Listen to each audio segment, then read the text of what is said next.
Dinner time with the family. Dito kami kakain sa Wooden Steakhouse. Dito lang to sa Mulito. Isa to sa pinaka-favorite namin na kainan dito kasi ang sarap ng salmon, steak, pasta, marami pang iba. Nauna na nga si Kendall magturo dyan kung ano daw kakainin niya. Dahil nga sobrang busy namin ng Friday, sabi ko mag-dinner tayo kasama naman ng mga kids. Favorite order ni Aling Maliit yung mango shake or kaya watermelon, and for me, white wine. Since wala sila dito na aking champagne. Tamang subo nga lang dyan si Kendall sa akin. Ang in-order ko kay Brayden, itong chicken kasi mahilig siya sa mga tuyong pagkain. Ayaw niya na may mga sabaw, may mga soup. Super arte niya sa food. While si Kendall naman mahilig sa soup. Tapos binigyan ako dito ng chef, yung may-ari. Lagi ako binibigyan dito ng complimentary. Minsan calamares, minsan naman yung shrimp cocktail. And super sarap niya, lalo na yung sauce. Hindi mawawala talaga sa akin yung Tabasco. Well, dapat ang ordering ko talaga salmon. Pero steak na lang in-order ko kay Papa Piata rib eye. Nakalimutan ko yung sa akin. But pinalagay ko sa sizzling yung akin para mas maluto pa siyang in-order ko kasi medium rare. Si Papa P laging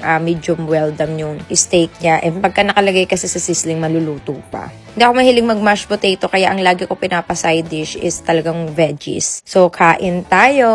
May mga inaasikaso din kami kasi balakan namin bumili nga ng property dun sa Anvaya Cove at saka ng membership. May mga back-to-back meeting din ako at grabing glass skin ng ating face. Kahit na umaga pa lang nakaayos na ako, fresh pa rin ako kahit gabi na 8:30 PM na yan. Si Papa P kinakalma niya si Kendall kasi nakagat niya yung kamay niya. Akala niya french fries. Kumakain kasi siya ng fries. So, nasama yung daliri niya sa sobrang katakawan niya. Dalawang beses na yun nangyari sa kanya, dati sa chicken, ngayon naman dito sa french fries. Nag-book din kami ng 4 na masseuse kasi nga gusto namin magpa-massage. Alam niyo naman ang mima niyo, sa sobrang busy kahit sa life, sa family at sa business, may dinagdag pa akong pagkakabisihan which is yung golf sports. Pero buti na lang guys, may detox tayo kaya wag niyo kakalimutan na umorder niyan, lalo na kung may mga travel kayo. Malapit na talagang mag-summer. Actually, Holy Week na, kaya marami na rin talagang ganap. Kahit yung Pico de Loro namin, super fully booked, hindi rin kami makapunta dun ngayon. But anyway, malapit na rin kami mag-camping. So, I'm so excited for that. So, that's it for the vlog. God bless everyone.